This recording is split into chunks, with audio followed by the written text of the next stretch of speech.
우리는 지난 시간에 무신론과 유신론에 대해서 이야기하면서 소통하시는 하나님, 우리가 유신론의 신을 두 부류로 나누면 인간하고 소통하지도 않고 소통할 수 없는 신과 인간과 소통하시는 하나님, 그래서 하나님은 우리와 소통하시는 하나님이라고 말씀을 드렸습니다. 하나님께서 당신의 사람들에게 찾아와 하나님 당신을 계시하면서 하나님이 누구신지, 또 하나님의 구원의 역사에 하나님의 뜻이 무엇인지를 말씀하신 것을 구약의 선지자들을 통해서 말씀하신 것을 이제 텍스트화한 것이 구약 성경이고요. 이제 예수님이 직접 인간의 모습을 입고 이 땅에 오셔서 하나님이 어떤 분이신지, 하나님 나라가 무엇인지를 말씀하신 것을 또 제자들을 통해서, 사도 바울을 통해서 기록한 것을 텍스트화한 것이 신약 성경입니다. 하나님께서 이스라엘과 소통하셨던 그 하나님이 오늘 우리에게 성경 66권을 주시고 오늘도 성경과 함께 우리 안에 내주하시는 성령과 더불어 소통하시는 하나님이십니다. 그 성경의 형성에 대해서 우리가 지난주 이야기하면서 구약은 66권으로, 그런데 40여 명의 저자가 1500에서 1600년 동안 기록한 것이다. 40여 명의 저자들이 기록한 것을 이제 여러 성경들이 이거 외에 성경이라고 할 수가 없는 또 이렇게 떠도는 많은 어떤 책들을 이제 구약은 AD 90년에 얌니아 종교회에서 39권만 캐논으로 받아들였고요. 그리고 AD 397년에 카르타고 공회에서 신약을 27권으로, 그래서 66권으로 성경을 캐논으로 우리가 정경으로 받아들이게 되었습니다. 그래서 우리 개신교에서는 이 66권만 이제 우리가 정경으로 받아들이고 있죠. 그런데 이 66권 성경에 특성이 있다. 성경에 특성이 있다라고 하는 것을 이야기하면서 성경은 저자 40여 명의 저자들이 동원되었을 때 그때 당시의 문화와 그때 당시의 언어와 관습을 통해서 내용들이 기록되어져 있기 때문에 오늘 2026년을 살아가면서 오늘 우리는 그 성경을 잘 관찰하고 해석하고 적용해야 된다라고 하는 그 필요성들에 대해서 말씀을 드렸습니다. 그러면서 성경은 40여 명이 동원됐지만 원저자는 하나님이십니다. 성령의 감동하심을 입은 사람들이 오류가 없도록 하나님이 영감하시고 유기적 영감을 통해서 성경을 완벽하게 기록할 수 있도록 역사하셨다라고 하는 것을 믿는 것이 우리 보수적인 신학자들의 입장이죠. 그리고 성경은 인간의 언어로 기록되어졌다라고 또 말씀을 드렸습니다. 그래서 여러분, 인간의 언어로 기록되어졌기 때문에 단어의 한계성이라든지 또 그 번역으로 통해서 나타나는 문제점이라든지 이런 것들이 있다는 것을 우리가 생각해야 됩니다. 그러니까 성경에 오류가 없도록 하나님께서 개입하셨지만 그것이 오늘 우리에게 오는데 우리는 번역 성경을 대하면서 일어날 수 있는 여러 문제들에 대해서는 우리가 생각하고 있어야 된다라고 하는 것들입니다. 또 성경은 모든 것을 다 이야기하고 있지는 않습니다. 그래서 성경은 과학적이지만 과학책은 아니에요. 역사적이지만 역사책은 아닙니다. 그런데 성경을 과학책처럼 어떤 부분들을 우리가 해석해 가려고 그런다든지 또 그 역사적이지만 역사책처럼 우리가 해석하려고 그럴 때는 일어날 수 있는 문제들이 있다라고 하는 것들입니다. 성경에서는 모든 것을 이야기하지 않죠. 하나님 왜 선악과를 만들으셨는지, 사단은 어떻게 해서 생기게 됐는지 말하고 있지 않는 부분이 너무 많이 있습니다. 성경은 하나님의 구원 역사에 대해서 또 하나님이 오늘 우리들에게 필요한 것들만 말씀하고 있기 때문에 성경을 통해서 모든 것을 다 알 수는 없다라고 하는 것입니다. 또 성경책의 배열은 시간 순서로 되어 있지는 않습니다. 성경의 당시 신학자들이나 성경 인쇄하는 과정들 속에서 그분들이 이제 성경을 이렇게 묶었죠. 모세오경으로 또 역사서로 그리고 시가서로 그리고 소선지서, 대선지서로 이렇게 묶어서 있는 부분들인데요. 성경 배열을 시간 순서로 한다면 이런 순서가 되어진다라는 것도 지난번 시간에 말씀을 드렸습니다. 성경 배열 시간에 대해서는요, 성경이 읽어지네를 좀 참조하시면 아마 여러분들이 이 부분에 큰 도움을 받으리라 생각합니다. 자, 오늘은요, 창세기 1장 1절 우리에게 하나님이 소통하시는데 언약을 통해서 우리와 소통하시는 하나님입니다. 창세기 1장 1절에 보면 태초에 하나님이 천지를 창조하셨다라고 말씀하시죠. 하나님이 하늘과 땅을 창조하셨다 할 때 여러분, 이 만물의 기원을 설명하고 있는 세 가지 입장이 있습니다. 우리는 하나님이 세상을 창조했다, 이 창조론이죠. 또 하나는 무신론자들이 이야기하는 이 진화론이 있습니다. 그런데 이런 창조론과 진화론 사이 속에서 하나님이 당신이 창조하시며 창조하신 것들이 진화의 능력을 부여했다라고 하는 유신 진화론이 있습니다. 그래서 이런 만물의 기원을 설명하는 이런 세 가지 입장, 창조론이 있고 또 무신론자들이 이야기하는 진화론이 있고 또 하나님이 창조주라고 믿지만은 인간에게 또 모든 동물에게 하나님 만드신 것 속에 진화의 능력을 부여했다라고 해서 과학적인 것과 대화를 하고 있는 이 유신 진화론 세 가지 입장이 있습니다. 하나님께서요 창세기 1장 26절에서부터 28절 가운데 우리가 잘 아는 창조 문화 명령을 말씀하셨는데요. 이 창세기 1장 26절에서부터 28절 가운데 특별히 이 1장 26절은 우리에게 아주 중요한 죄가 이 땅에 들어오기 전에 아주 원론적인 것을 말씀하시는, 그래서 창세기 1장 26절에 담긴 DNA라고 했는데요. 인간이 왜 존재하느냐? 여러분 인간이 왜 존재합니까? 했을 때 성경은 하나님의 영광을 위해서 존재한다라고 말씀하고 있습니다. 이 하나님의 영광이라고 그럴 때 우리가 하나님의 존재 그리고 하나님의 영광을 받기에 합당하신 분, 이걸 거절하지는 않겠죠. 우리가 성령으로 거듭난 사람들은요 하나님은 마땅히 창조주로서 영광과 찬송을 받기에 합당하신 분이십니다. 그런데 나는 그냥 할렐루야 할렐루야 하나님의 영광만 찬양하다가 그냥 나는 하나님의 영광을 위한 하나의 소모품에 불과하냐라는 거예요.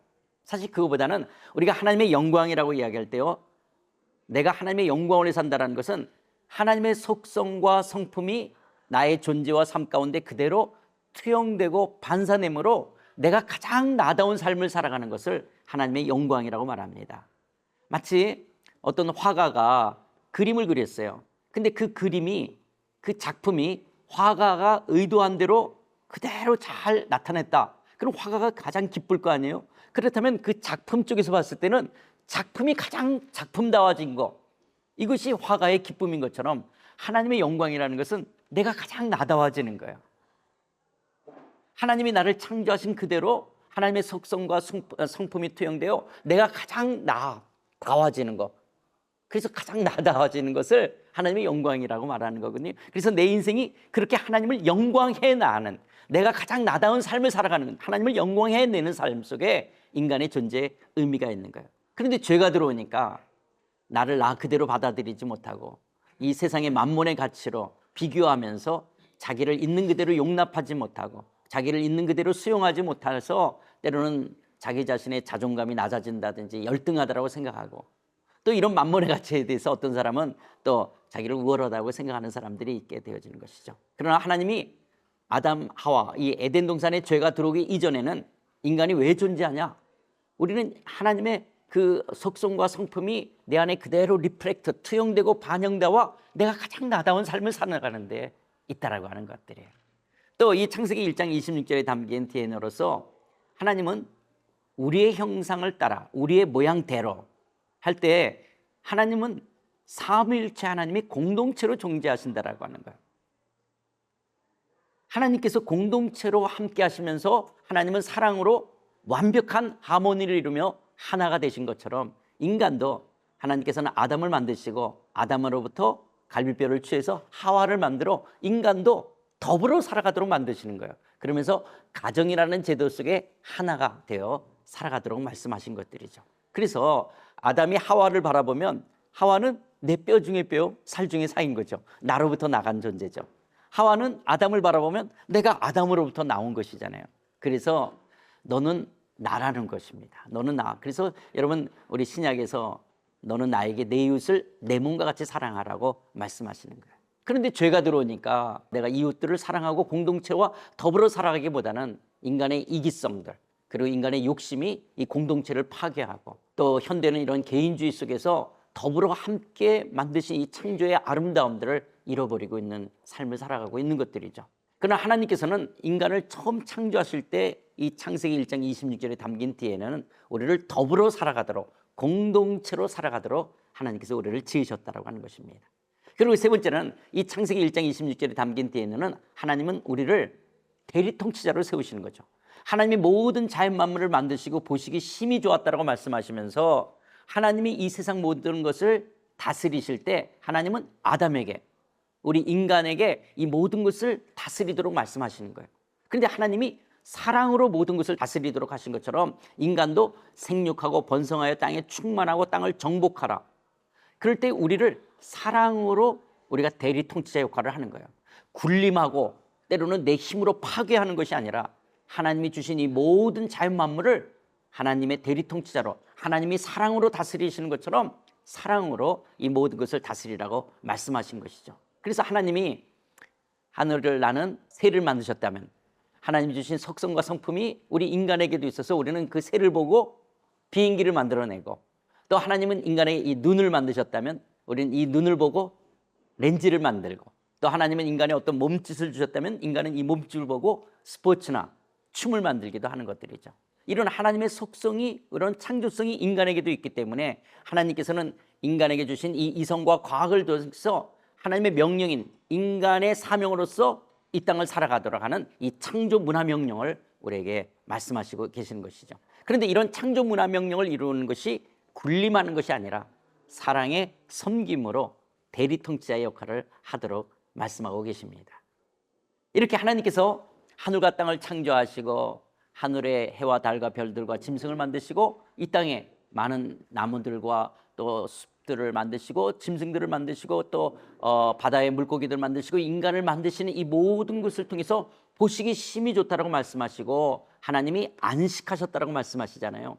여기 하나님께서 안식하셨다라는 것은요, 아무것도 안 하고 이제 자기가 만든 거를 보면서 그냥 팔짱 끼고 쉰다라는 말이 아니라 하나님이 창조하신 당신의 피조 세계를 이제 하나님은 계속 유지하고 보존해 가실 뿐만 아니라 그 하나님의 창조주 되심과 하나님의 창조의 완벽하심과 온전하심을 선포하는 것이 안식하셨다. 그리고 그 하나님의 그 안식 속에서 하나님의 그 창조하신 피조 세계들이 계속 유지 보존되어지고 영원해 갈 것들이시죠. 이것을 하나님이 안식하셨다라고 말씀하고 계십니다. 그런데 죄로 말미암아 이 땅에 하나님 만드신 이 창조의 세계에 고통이 들어오고 죄로 말미암아 하나님의 창조 세계가 파괴되어졌을 때 진정한 우리의 인생의 참된 안식은 예수 그리스도죠. 예수 그리스도 안에서 우리의 참된 안식을 허락하시고 예수 그리스도 안에서 모든 우주 모든 만물이 또 회복되게 하시는 것들입니다. 그러면서 하나님께서 이렇게 안식하셨던 하나님께서 아담과 하와에게 말씀하신 것은 에덴 동산의 각종 나무의 열매는 내가 임의로 먹지만 선악을 알게 하는 나무의 열매는 먹지 말라고 말씀하셨댔습니다.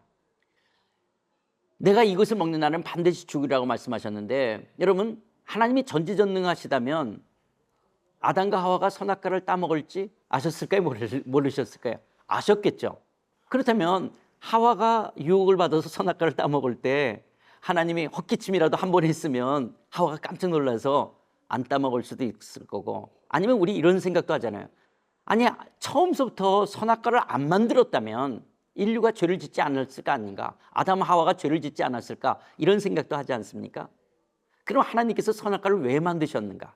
또 이 선악과라는 것은 어떤 의미가 있냐 할 때요, 우리 호세아 6장 7절에 보면 그들은 아담처럼 언약을 어기고 거기에서 나를 반역하였다라고 말했는데요, 지금 그 아담처럼 언약을 이스라엘 백성이 어겼다라고 하는데, 그러니까 아담도 언약을 어겼다라고 하는 거예요.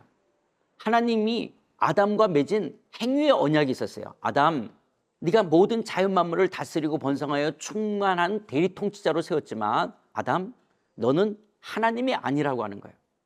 그러면서 아담에게 하나님께서는 뭘 말씀하셨냐면, 각종 모든 나무의 실과는 네가 다 먹을 수 있지만 이 나무의 실과는 열매는 먹지 말라고 하는 아담의 행위, 곧 하나님의 이 말씀 언약에 순종하면 축복을 얻는, 그것이 영원한 생명을 얻는다면 그 불순종하고 따먹으면 죽게 될 것을, 사망이 있을 것을 말씀하는 아담과의 행위의 언약이었어요. 아담이 순종하냐 불순종하냐에 따라서 축복과 저주가 갈라지는 것들이었죠.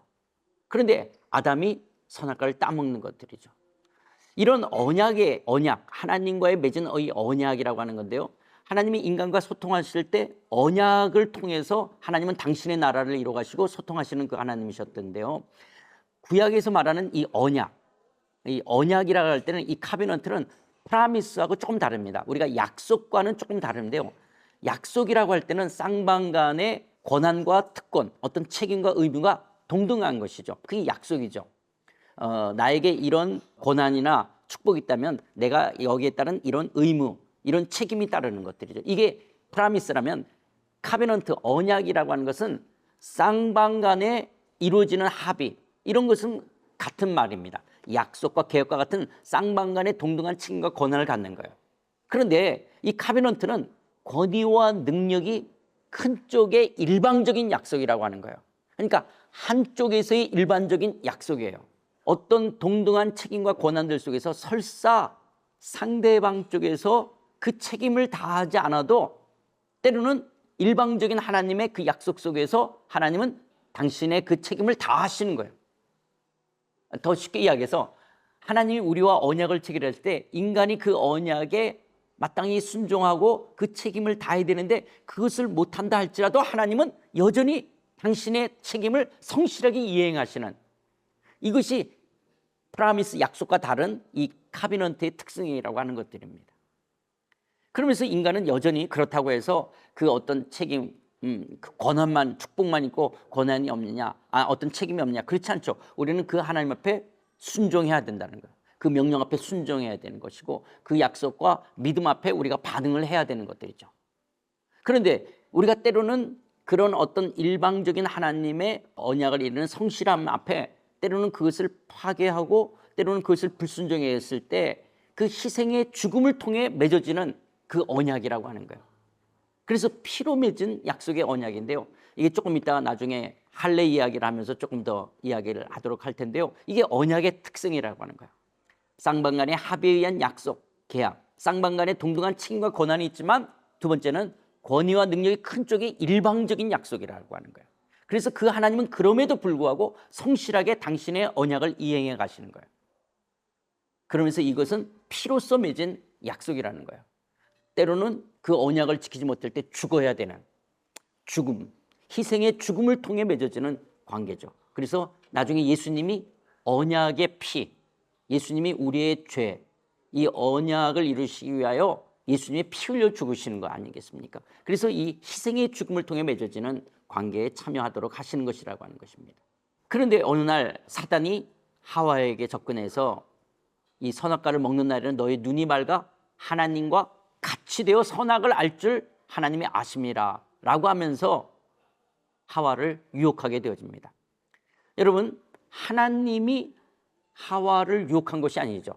야고보서 1장 13절에 말씀하는 것처럼 사람이 시험을 받을 때 내가 하나님께 시험을 받는다 하지 말지니 하나님은 악에게 시험을 받지도 아니하시고 친히 아무도 시험하지 않는 거예요. 그러니까 하나님이 아담과 하와를 시험하신 것이 아니죠. 도리어 야고보 기자는 뭐냐, 각 사람이 시험을 받은 것은 자기 욕심에 끌려 미혹되는 것이죠. 그러면 하와가 어떤 욕심에 끌렸냐, 이 선악과라고 하는 것은 하나님과 우리를 구분짓는 거였어요. 하나님과 인간을 구분짓는 경계선과 같은 거예요. 아담, 내가 너에게 이 모든 것을 다 허용하고 너를 대리통치자로 세웠다 할지라도 아담, 네가 하나님은 아니야. 그래서 아담과 하와가 선악과를 바라볼 때마다 하나님이 우리와 함께 하신다라고 하는 것을 가시적인 임마누엘 되신 하나님을 그 선악과를 통해서 알게 됐죠. 죄가 들어오기 이전이기 때문에 하나님이 우리와 함께 한다는 걸 알겠지만 그 선악과를 바라볼 때 선악과 앞에서 하나님께서 말씀하신 것이 있죠.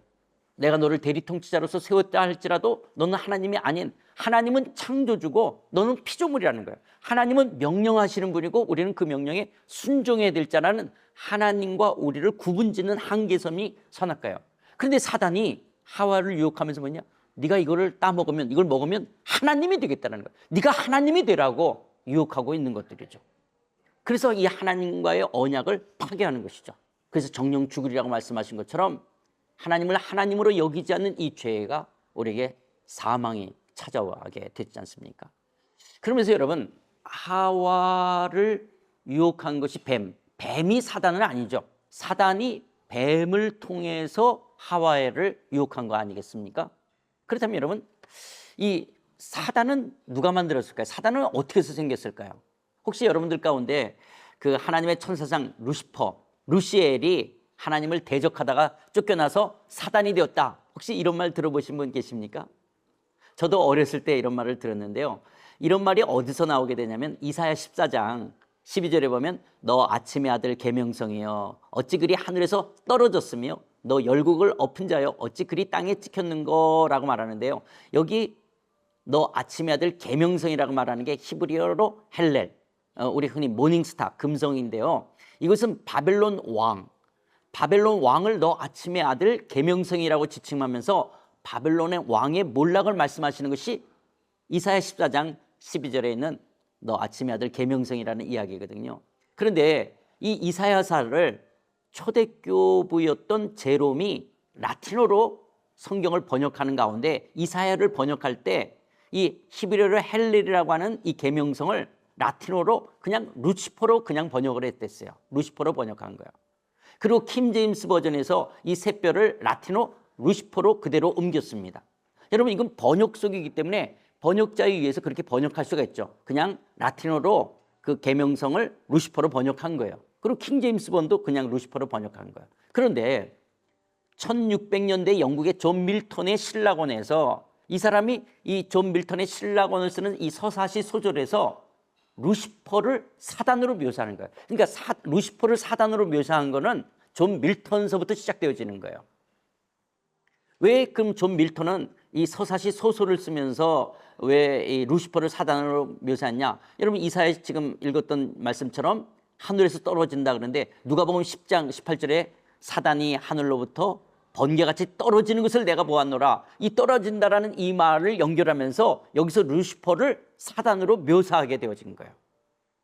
그러니까 존 밀턴은 서사시 소설 속에서 이 신라권을 쓰면서 루시퍼를 사단으로 묘사할 수 있죠. 이거는 일종의 소설이기 때문에 그러는 거죠. 그런데 이런 것들이 점점 기독교 안에 들어오면서 우리에게 어떻게 와전되어졌냐면 마치 루시퍼가 사단을 묘사한 것으로 그렇게 우리에게 있어서 루시퍼가 사단의 기원인 것처럼 우리에게 와전돼서 증거되어진 거죠.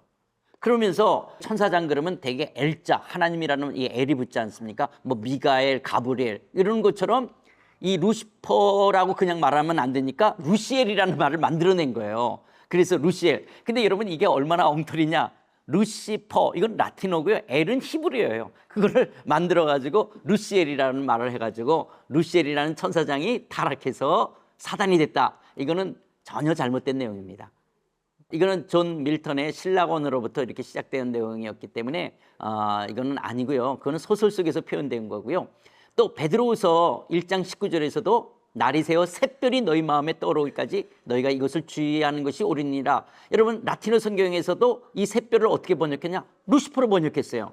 여기서의 샛별, 루시퍼는 누구를 가르치냐? 예수님을 가리키는 거예요. 그러니까 이사야 14장에서의 루시퍼는 바벨론 왕을 가리키는 거라면 여기서의 루시퍼는 예수님을 가리키는 거예요.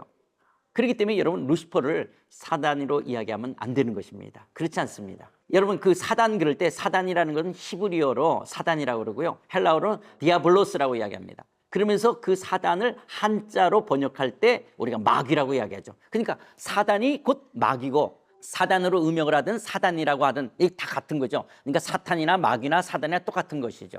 사단, 마귀가 부리는 쫄개들을 귀신이라고 우리가 말하는 거죠. 그러니까 귀신은 사단 마귀가 부리는 쫄개와 같은 악한 영들이에요. 그럼 이 사단은 어떻게 생겼느냐? 성경은 아까도 그 성경의 특성을 처음 도입부에 대해서 이야기했던 것처럼 성경은 모든 것을 말하지 않습니다. 성경은 사단이 어떻게 생겼는지를 이야기하지 않아요.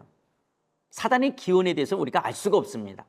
도리어 성경은 사단의 성격과 사단의 역할에 대해서 이야기해요. 사단을 큰 용이라고 이야기하기도 하고 옛 뱀이라고 하기도 하고 또 온 천하를 꾀하는 자, 마귀 사탄, 거짓의 아비, 세상 임금, 공중의 권세 잡은 자, 광명의 천사로 가장하는 자, 미혹하는 영, 우는 사자처럼 대적하는 자, 참소하는 자, 이렇게 사단의 성격과 역할을 이야기하지 사단의 기원에 대해서는 성경은 이야기하지 않습니다. 그런 부분들 속에서 사단은 누가 만들었는지 어떻게 생겼는지는 우리가 알 수가 없지만 그러나 분명한 것은 사단이 존재합니다. 그런데 예수님께서 십자가에서 부활하실 때 사단의 권세를 깨트리시고 머리를 밟으시고 승리하셨습니다. 그런데 예수님이 재림하셔서 사단과 그 쪼무라기 되는 귀신을 다 무적행에 잡아놓을 때까지는 우는 사자처럼 오늘도 활동하며 우리를 삼키려고 하는 것들이죠. 그러면 이렇게 아담과 하와가 선악과를 따먹으면서 범죄한 것을 우리가 흔히 원죄라고 이야기를 하죠. 그리고 우리가 짓는 죄들을 자범죄라고 이야기를 하는데요. 여러분, 이 원죄나 자범죄, 그럴 때 여러분 원죄를 지은 아담과 하와는 굉장히 큰 죄, 그리고 우리가 짓는 거는 이렇게 작은 잘 자란 죄를 지은 것처럼 생각하면서 아담, 하와, 할머니, 할아버지가 지은 죄는 굉장히 큰 죄고 우리가 지은 죄는 가벼운 죄라고 생각한다면 그것도 오해입니다. 여러분, 아담과 하와가 지은 선악과를 따먹은 죄나 우리가 지은 죄를 무게를 다룬다면 어느 게 더 무거울까요? 왜? 똑같아요. 아담과 하와가 지은 죄나 내가 지은 죄나 똑같은 죄. 어떤 죄를 지어요? 하나님을 하나님으로 여기지 않는 죄를 지은 거예요. 이런 모든 인간이 그런 죄를 지었는데 그런 모든 인간이 하나님을 하나님으로 여기지 않는 죄를 지은 대표로 아담을 이야기하는 거예요. 그래서 우리가 아담을 원죄라고 할 때 영어 성경에서는 그냥 신이라고 이야기하는 거예요. 이걸 대표 원리라고 하는 거예요. 그런데 예수님께서 우리의 죄를 위해서 십자가에 죽으시고 부활하셔서 맏아들이 되셨다. 예수님은 의의 맏아들. 그래서 예수님이 의의 대표가 되시는 거예요. 그래서 아담 쪽에 우리 인간이 태어나면 우리 모두가 죄 가운데 태어난 것인 아담이 우리 모든 죄인들의 대표고 우리가 예수 그리스도를 믿음으로 의롭게 된 것은 예수님이 의의 대표인 거예요. 그래서 우리가 자범죄는 신스로 이렇게 영어 성경에서 이야기하는데요. 여러분 이 부분을 대표 원리로 이야기하셔야 됩니다. 그렇지 않게 되어지면 원죄는 마치 이렇게 큰 저수지에서 물이 밑으로 내려오는 것처럼 그 원죄가 빨간 피처럼 우리에게 내려와서 이렇게 죄를 짓는, 그래서 우리가 아담 할아버지, 하와 할머니가 좀 잘못해서 인류가 이렇게 됐다라고 생각하면 안 됩니다. 그들이 지은 죄도처럼 우리도 죄를 지은 거예요. 물론 그래서 아담이 범죄함으로 이 땅에 죄가 들어온 것이죠. 그래서 우리가 동일한 죄를 우리도 짓고 있는 거예요. 하나님을 하나님으로 여기지 않는 그런 죄를 짓고 있는 것들이죠.